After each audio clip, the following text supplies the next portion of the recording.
to you.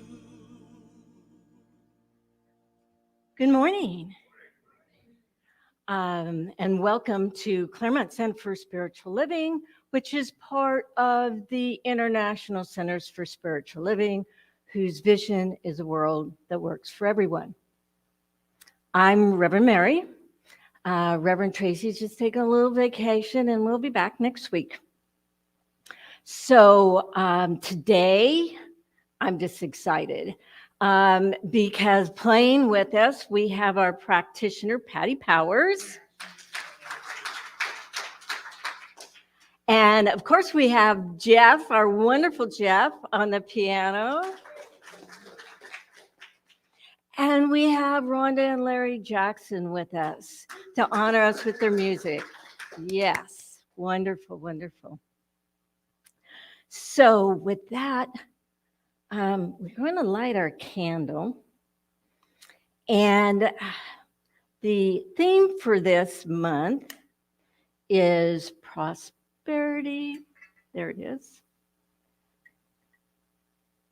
With the understanding that prosperity also includes our finances.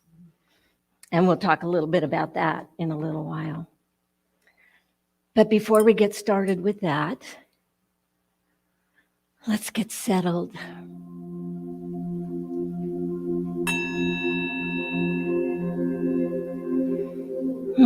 Close your eyes if you're comfortable.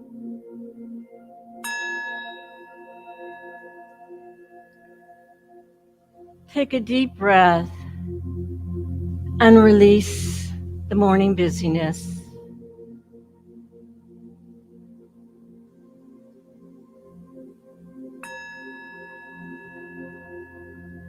Taking another deep breath, we release and bring ourselves to that center place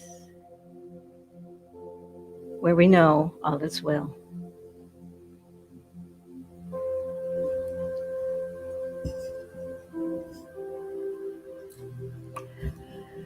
So in this place of knowing, we just enter that spot inside of us where it's always comfortable, where it's always our source and our knowing.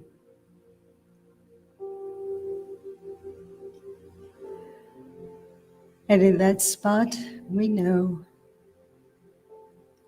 that each and every one of us, every person who can hear my voice, now or later, that we are blessed. We know that this service is blessed, that everyone here hears something just for them.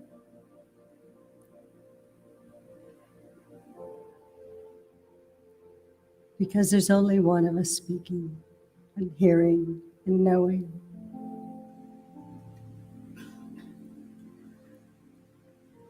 And we know that today is fun, today is interesting, and today is just a wonderful day. And so we let it go, we let it be, we say together, and so it is.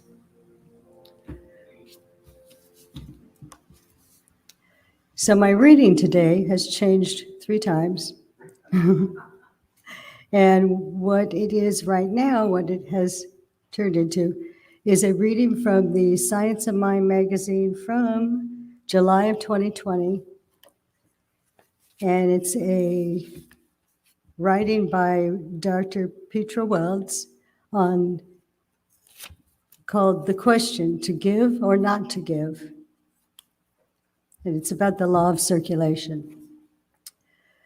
Like Hamlet, we are confronted with a choice every time we are asked to donate to pandemic recovery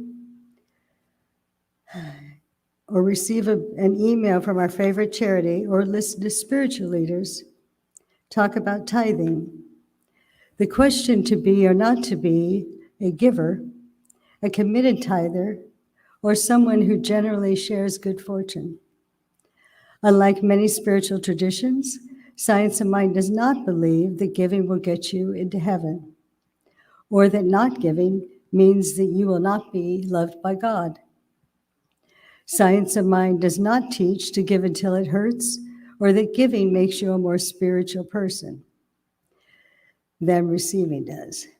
Yet we teach giving as a spiritual practice, and tithing as a powerful way to live that practice. How does this work? Giving and receiving are two sides of the same coin, the law of circulation. To really open the floodgates of our abundance, both giving and receiving are necessary. The act of giving is necessary as one half of the use of the law. Just giving creates resentment, and just receiving creates stagnation, while doing both with joy gets the flow going. Tithing is the powerful act of giving because, quite frankly, it feels like a lot. Tithing becomes an act of faith, giving from a profound faith that we do live in an abundant universe and that Spirit always supports us. Tithing is always a powerful statement of gratitude for what we have already received. To give or not to give, you are always free to choose. Exercise your choice with intention and with love. Do what feels right for you. Thank you.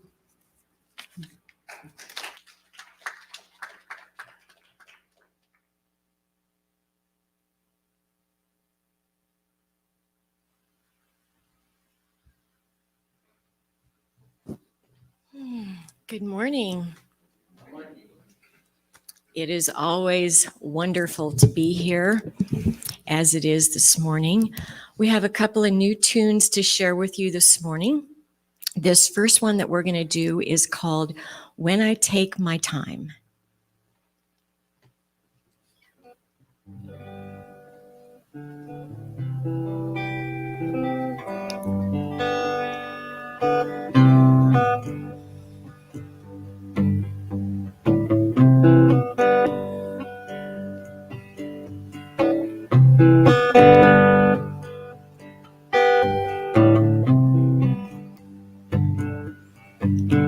When I take my time and I close my eyes and I just let go, look beyond the skies, I find the peace that I've been looking for. It isn't a dream, it fills my heart with love.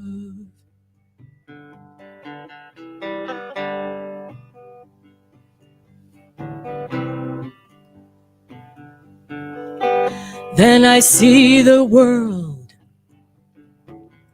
and its paradise.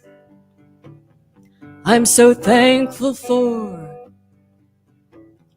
every day of my life. I'm filled with love and I'm filled with peace. Such a wonderful gift that's been given to me.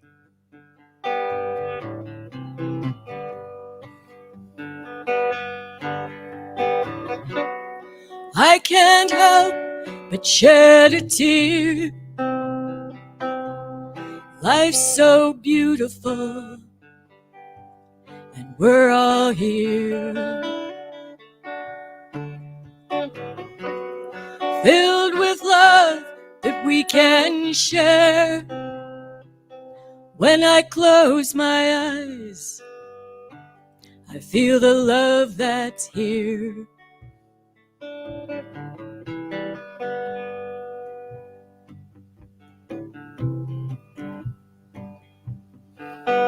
when I take my time and I close my eyes and I just let go, look beyond the skies, I find the peace that I've been looking for. It isn't a dream, it fills my heart with love.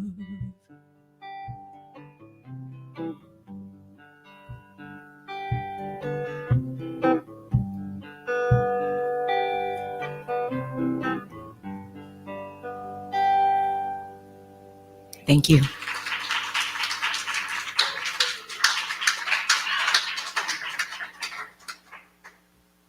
How honored we are to get these new creations. I just always feel so blessed when the Jacksons come in and share with us from their heart and their creativity. And today is about prosperity, and we were just given another gift. So thank you. So the theme for this month from the home office is our finances. And I figured, it is October, right? The month of witches and goblins. So maybe that fits. So in a line with that, the title of my talk is Wealthy Thinking. And I'm going to go back and forth a little bit between our thinking and our consciousness and our finances and money and what we do with it. So what is wealth? Well, I like to think if you take the word health and put a W in front of it, you get wealth. Now, yeah, you get an extra H, but that's okay. Who's counting? So I think of wholeness and health combined. Wholeness and health combined to make wealth. Because what is wealth other than just knowing that everything is well? All of your needs and desires are met. That's what wealth is. And it's a consciousness. Some people say, well, how do you think? And you've heard the story, sometimes people win the lottery and then, within a year or less, they're broke again because they just don't know what to do with it. They just don't have the consciousness of how to manage something like that. So it is really a way of thinking. One time somebody said something about me is, Mary just likes to add zeros. Yeah, on the proper side, right? If you just add zeros, now you can put a 0 in front of a 6, and what do you get? 6. But if you put it on the other side, what do you get? 60. So yeah, I like to think, what's a 0? It's still a 0. Well, let's just move it around. And that's what abundance and prosperity is really like. It's changing our consciousness to not limiting our minds to a certain way of thinking. So when we talk about wealth, we're talking about that consciousness, and we're talking about money. Because just like health is a subset of wealth, money is a subset of prosperity. It's just one of those pieces of prosperity. So we're going to flip-flop a little bit back and forth. And when we think about, there's been so many books written about prosperity.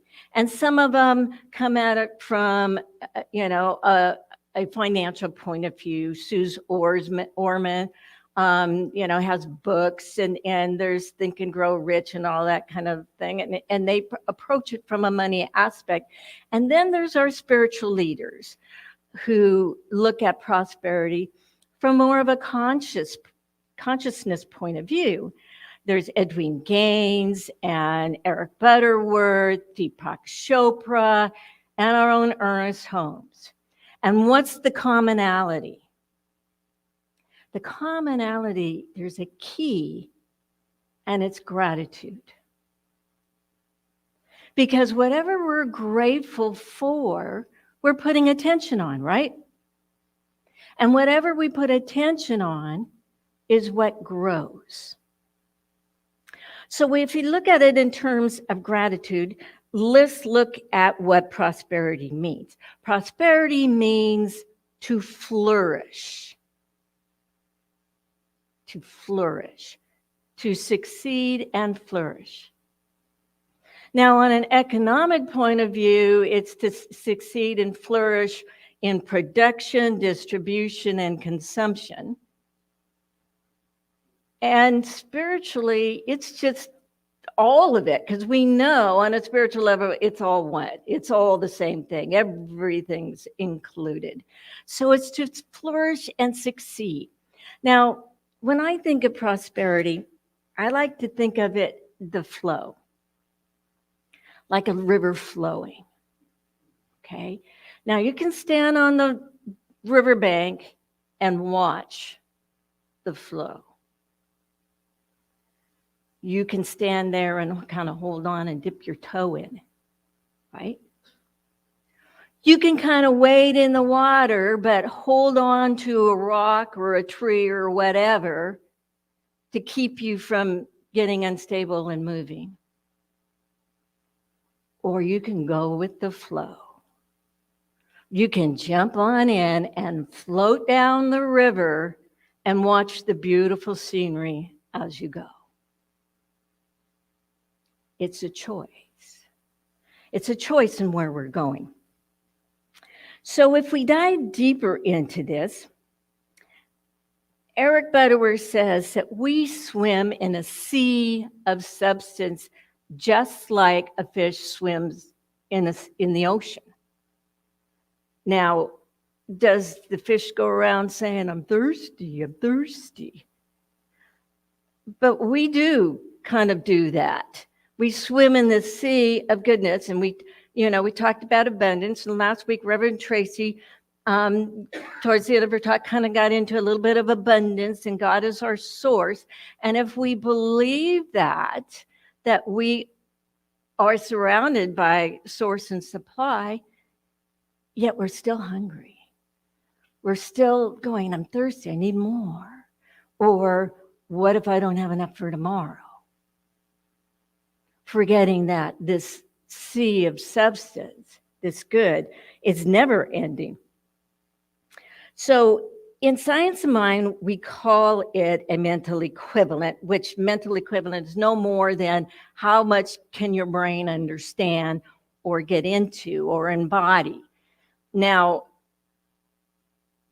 to do a house, I mean, if you think of a house and building a house, if you just thought of a house as a roof, how far would that get you? How about a roof and some walls? How about a roof and a wall and windows? It takes more and more. When you actually, if you were to be a contractor and build a house, you need to know more than the house is a roof and some walls. It has windows, it has doors, it has electricity running through it, it has water running through it, it has gas, it has rooms that connect to each other, and there's a flow. I remember my mom, when she went back to school, she took an architecture class, and by that time she's in her 40s and raised a bunch of kids and had been living, and she took this architecture class with some 20-year-old men. They had a contest, and hands down, she won the contest because, if you know a 20-year-old guy, how much does he understand about where the dishwasher should go in a kitchen, right? And where the laundry room should be relative to anything else? They've been living there, but not exactly conscious of what went into planning where they've been living. So getting our head wrapped around prosperity is kind of like that.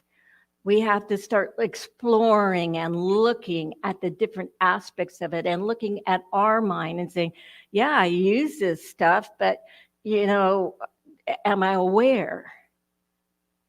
Am I aware of the dishwasher where it belongs, not on the other side, the room from the sink?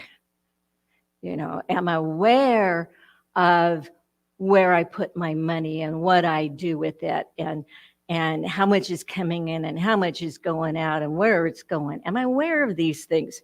That's our mental equivalent. So in terms of production and distribution and consumption, it's a cycle. Just like electricity is a cycle and water is a cycle, and a cycle can be broken anywhere along the line and it doesn't work. Anywhere along the line and it doesn't work. So all of that is just as important. So we're going to talk a little bit about the production side of it today and kind of get into some distribution. So the production side is our creativity. What do we create every day? And you might say, well, not much. I just go to work and come home and eat and go to bed. We are always creating, whether we are consciously creating or subconsciously creating, we are always creating something. Your work is your gift.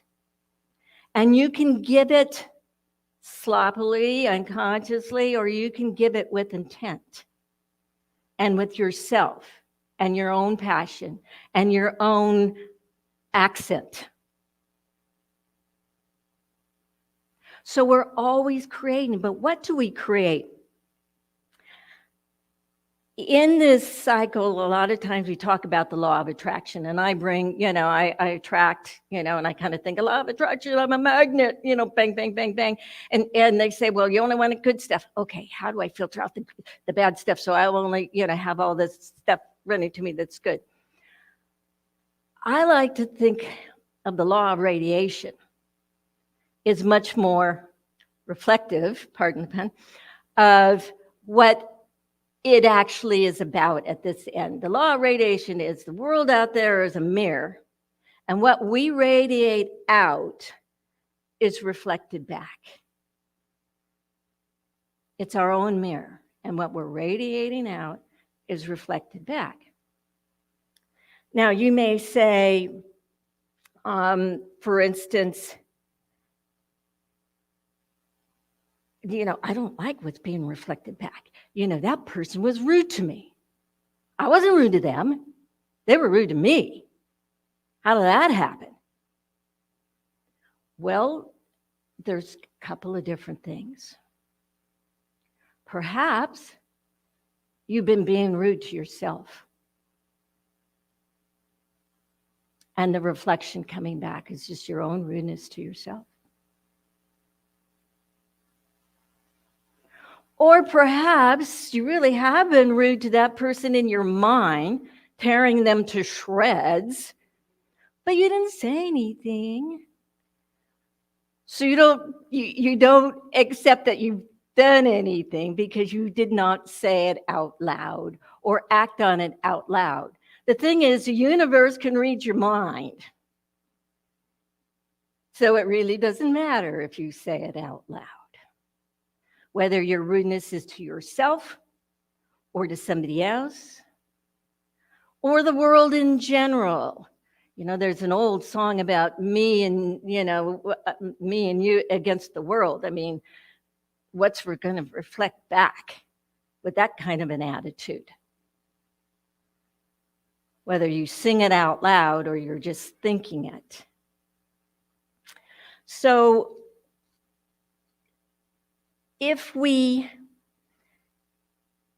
pay attention to what we're radiating and understand that is our gift.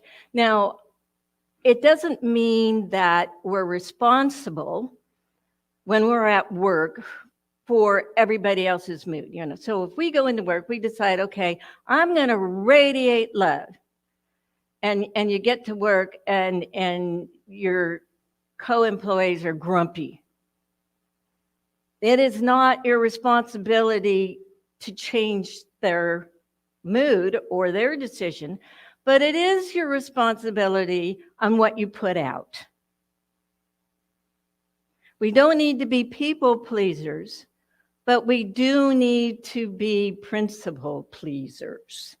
We need to honor our own principles, what we hold dear, what we say to ourselves, or what they say, what we espouse to be our values and our principles. Because just like sometimes in the world of production, things don't happen or go out the way intended, it can happen with us.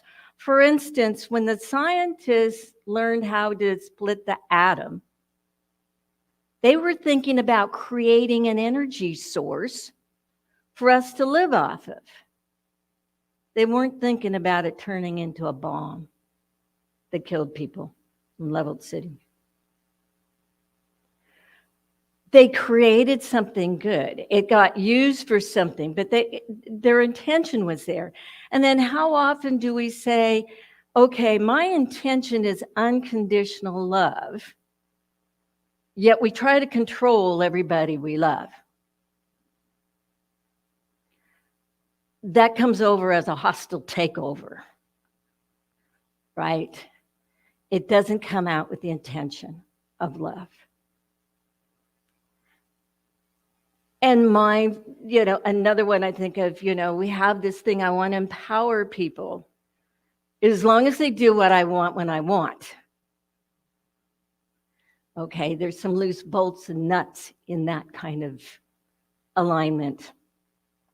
So when things don't come out the way we expect, it's because there's a misalignment between our espoused intention, or maybe what our heart really would like, and what our brain, ego, is doing. Now, the ego is designed to protect us, and sometimes it gets overexcited and overdoes its job. Ego is not a bad thing. We just need to bring it back and say, you're my tool. I am not your slave. You're my tool, and I will use you, and thank you for being a good tool. We need strong egos because we need good tools. If you've ever worked with a bad tool, a 99-cent tool, you will know that it doesn't work very well. And if you're like me, when I was 20, I bought a set of 99-cent tools, and I thought something was wrong with me because every time I tried to screw a screw into something, I stripped it out. It was the wrong tool. So we got to support our egos rather than cheapen them.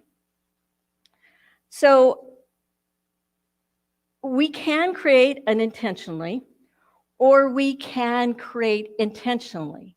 Now, when we get back in that mirror, that radiation, that mirror comes back with what we've been radiating, and we see something like somebody's rude to us or something like that, and it comes back, and you go, what's going on in here? Am I being rude to me? Am I being rude to... I would just want to remind everybody that we need to do our reflections without judgment. Because as soon as we start to judge, whether we're judging somebody else or judging ourselves, that little kid in us shuts down, blocks us. I'm not going anywhere. It's just like, when we have a little kid. I mean, you can see it with little kids, and when you start to scold them, they shut down. Same thing happens with that little kid. And yeah, as old as we get, 60, 70, 80, 90 years old, we still have that little kid inside of us. That's our heart. We want to keep that because that's the pure, innocent, loving part of ourselves that wants to give love and wants to receive love. So we have to be careful to not judge ourselves, but just observe. Wonder what's going on here. Oh, that's what's going on. Okay, what do I need? What kind of love do I need to correct that? So I didn't want to move any forward without saying that part, because we all tend to go into that judgment. So our finances are the money, and we talked about the law of circulation there. And we did talk about, and I did say I was going to intersperse, consciousness with actual money. With our money, we may say things like, well, I'm retired, I'm on a fixed income. But are we really? Or I have a mortgage and I have bills to pay. I don't have any choice. But don't we choose where we're going to live? Don't we choose how we're going to use our electricity and our water and our gas? We make choices about them. I happen to live on an acre and it requires water. But that was a choice. And I have to live with my choice. And if I don't want to live with that choice, I could move. I could move to a condo where I don't have a water bill. Right? So those are our choices. And how we spend our money is our choice. And are we really on fixed incomes? I just recently received a scholarship to a training where the fee was $6,500. That's income. When somebody helps me, my neighbor took out my trash, and friends and neighbors have come and helped Tom and I on occasion when I had to do some longer hours with things, and they just come help. That's income. So many things we forget that is our income, is our prosperity, and we downplay it. All kinds of little things happen where we get released from a bill, we get reimbursement. Tax season. I don't know how many of you get uptight during tax season, and it used to be every quarter because I had to pay quarterlies. I would get anxious that day. And I have to laugh at myself because nobody pays taxes unless they make money, right? So instead of focusing on what we're paying in taxes, if we sit in gratitude over the money that we have made and have been living on and buying our needs and our desires, that shifts the whole attitude. So try it next tax check, to say thank you when you write your IRS check. So it's a shift in our attitude. Other things that we are looking at is realizing, again, that money is just a tool. Just like our ego's a tool on a conscious level, money is just a tool. It does not own us. It's a tool for making exchanges easier. I mean, what if you had to go work on the power lines in order to get your electricity? What if you had to get out there in the mud every time a water main sprung a leak and help fix it? And what if you had to go to Nebraska and spend a few weeks or a month every year on a farm in order to get food? Money just makes it easier to exchange goods and services. And there's a lot of things that we don't even have to use money for exchange. It's just one of those things where it would be a little more difficult if we had to really exchange. So it's just, in itself, it has no value. It has the value we put on it, which is why we have inflations and deflations in various countries, because we change our value about the goods and services we have. And money just tells us what we value, right? So as we use this as a tool, as we change our values, We also can use money as pure and simple gifts, right? We go out and we buy gifts for the people we love. Again, we're using it as a tool to create a symbol of love for someone. And so let's talk for a second about tithing. What is tithing? Patty read about tithing. And it used to be that we talked a lot about the transactional part of tithing. You know, if I give, I get back tenfold. And you know, you can't outgive God, so that can definitely happen. But a deeper understanding of tithing, we go back to gratitude. What are you grateful for? When we tithe, it's a symbol of being grateful. And yes, we know that it takes some money to turn on the lights and to maintain this building and to pay our staff. But what we're really tithing here for is our gratitude for being able to sit here, being able to hear a message, being able to share, learning things that help us to grow. It was so rewarding. A year or two back, somebody came up and gave us a big donation. And she said, "This is not because of anything I expect you to do with what I'm giving you. This is because I'm grateful." That was the pure essence of what tithing is really all about. And so Patty is, you know, her reading was perfect. You know, we don't give till it hurts. We give till it feels wonderful because we are so grateful. That's what tithing is all about. Our debit cards and our credit cards kind of remove us from this understanding of transaction because it kind of goes through the ethers. So these days it's a little harder to understand what's coming and what's going.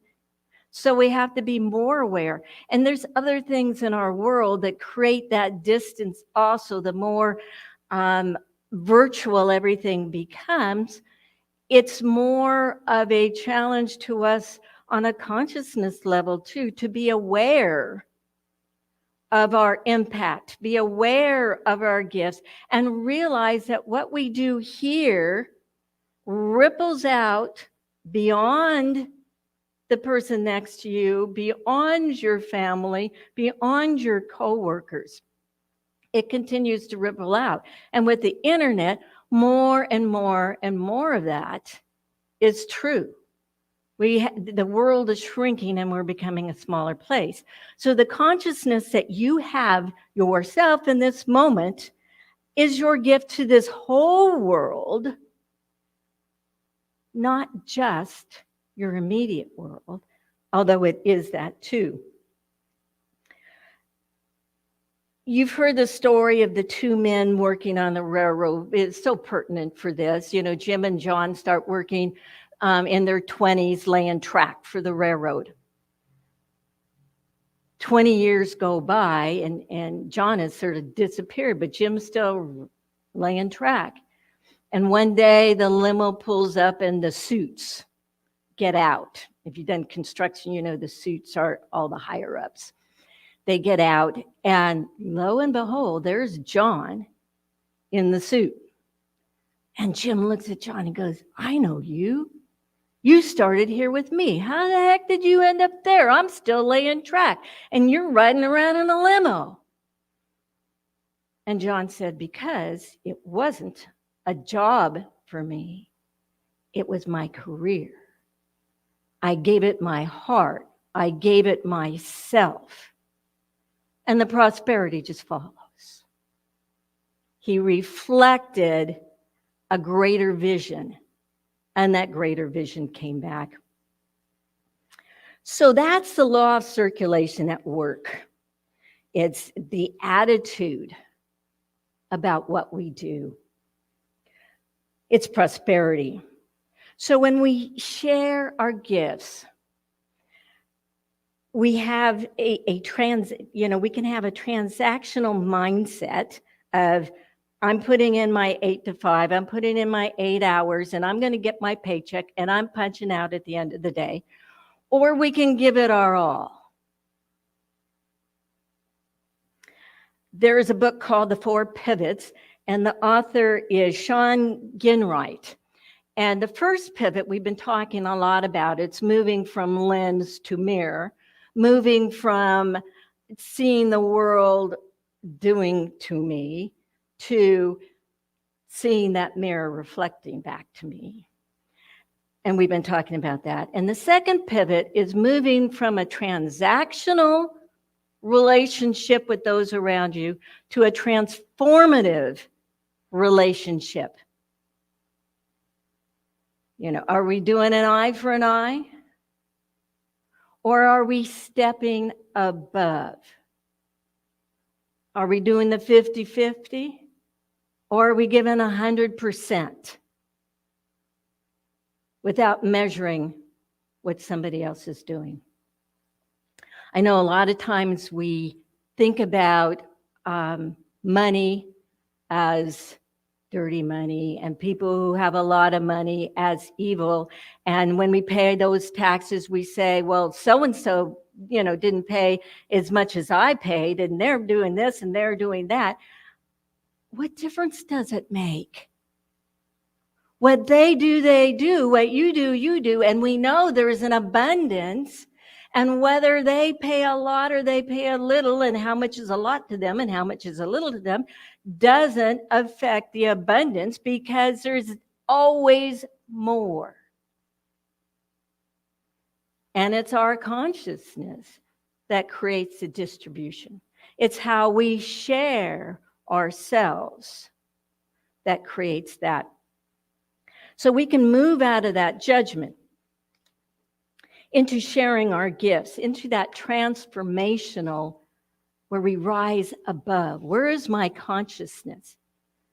Am I giving my 100%, my best at this job? So that second pivot is the transformational. And it understands that we rise and fall together. And the world, as I was saying, is getting smaller and smaller. And so as a human society, we are either going to grow or we're going to sink. And we do it together. And we're only as strong as the weakest link. So if we help somebody up, that handout, you've seen that picture. If we help somebody up, we are helping everyone. And that is a gift. You can't give a hug without getting a hug, right? You can't get one without giving one. So we've talked a lot right now about money and exchanges and that kind of stuff. And I know some of you are looking at the clock and going, oh man, it's 11:20 and we haven't got to receiving yet. Well, we're going to save that for another day, because I could talk for hours about receiving. So that and the other 2 pivots will be another day.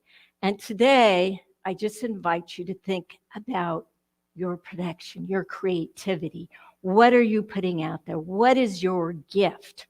What are you radiating out into this world? What is that? That's a lot to think about. So I honor you in your reflections. And let's take this into prayer.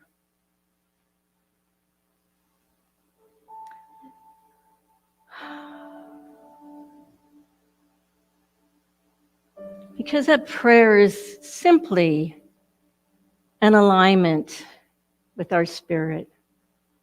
Just relaxing back into remembering that God is all wisdom, all love, unconditionally.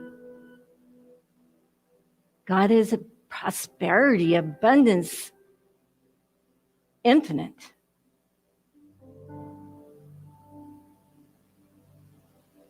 and the ultimate peace. And just as God is all of these things, I am wisdom, abundance,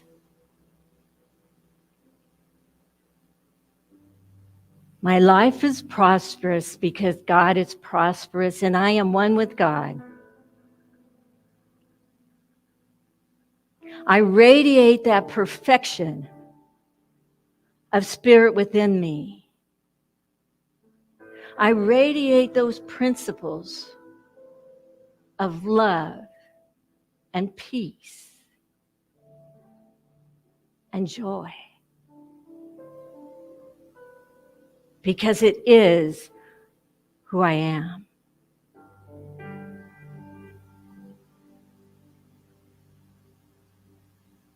And I am so grateful, so incredibly grateful. I am so blessed now and always. This is the truth. And I release all obstacles to it and let it be so. And so it is. Okay. Thank you.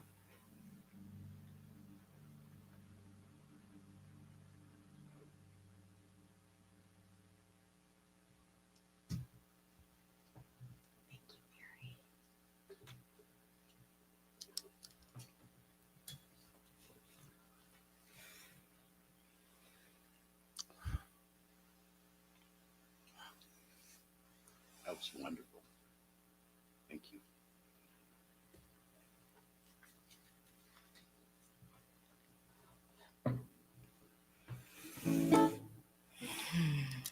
Oh, I got to tell you, it's wonderful to be here. This week, while I was working on these songs, we wrote these songs this week, and when I was writing this one, the second verse is about how wonderful it is to have a place where you can go, where you feel at home, where the people are friends and they feel like family, and the inspiration. It's amazing, absolutely amazing.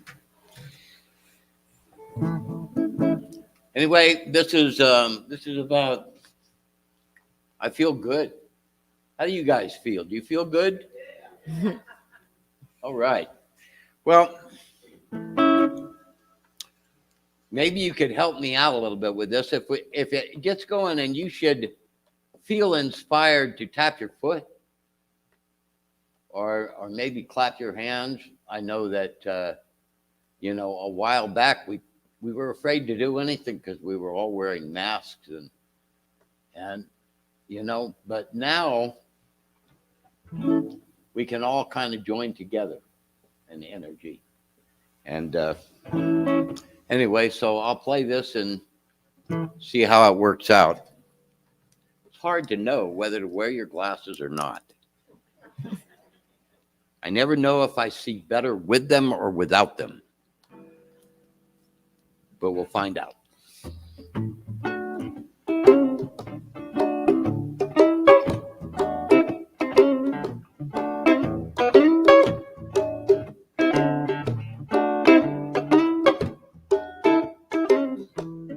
I feel good.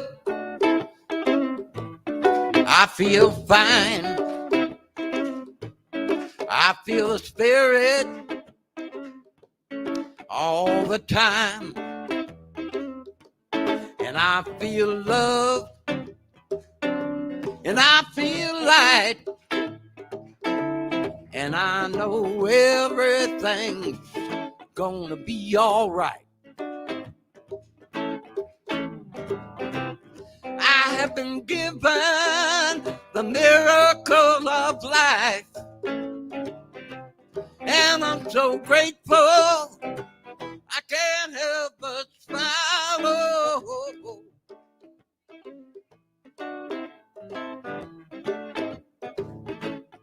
I have a place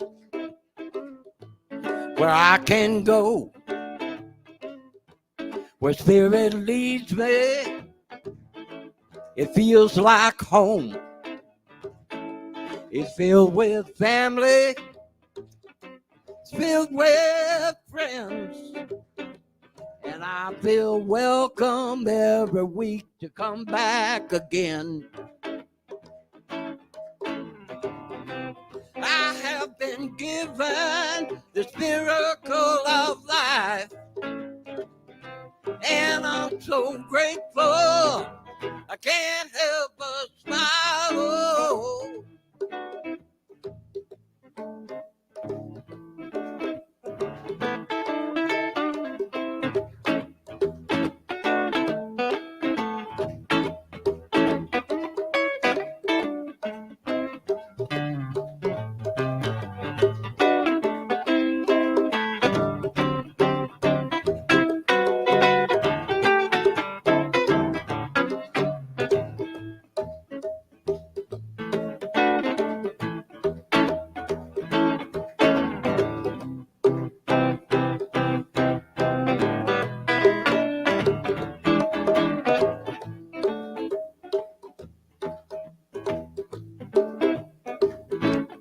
I feel good and I feel fine. And I feel the Spirit all the time. And I feel love and I feel light. And I know everything's gonna be all right. I have been given the miracle of life, and I'm so grateful. I can't help but smile. Oh.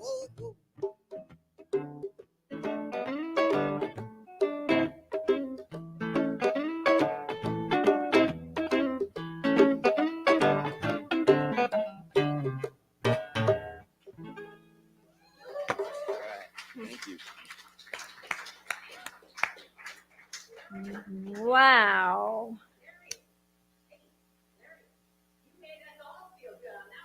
Yes. Yes. You did the same for me. Wow.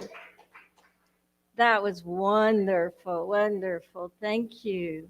So we have an affirmation. If you can catch your breath. Yes. Let's read it together. I give freely and receive gratefully. Let's do it again. I give freely and receive gratefully. All righty. So we have some announcements. This Wednesday at Gateway, we have Pat Fromer's gift of the sound bowls. Wonderful. How many have heard they heard sound bowls? And how were they? Awesome. Yes, yes. Something you really don't want to miss, something really special. And we want to say thank you to everybody who participated in our pizza and participation event. That was wonderful too. Some good food and some good participation, and looking forward to making that grow and develop. And thank you to those who donated the prizes for those. So our spiritual circles are ongoing. They're closed now, but they're going for another 4 weeks or so. And then they'll open up again for any type of newcomers or regrouping. Let's see, the food donation box is out there. You can see all kinds of food being in it. There's more. Again, this is sort of a gift that we give out to the world to share. So let's move into our love offering. Remembering that it carries our energy, our love, our intention, So let's say our affirmation together. Divine love through me blesses and multiplies all that I am, all that I give, and all that I receive. I am prosperous now. Okay, and the baskets are there at the end. They're not in your faith because, shoot, if you're grateful, you're going to just fill them up. We don't have to put them in your face, right? So I believe that's it, unless someone else has an announcement. Nope. Okay, let's dance our way out of here. Let's hear some great music. Take a look at the person next to you and say, God loves you and I love you too. Now feel the love in the sanctuary. Lift your voice and repeat after me. We come together, we come together, we come together.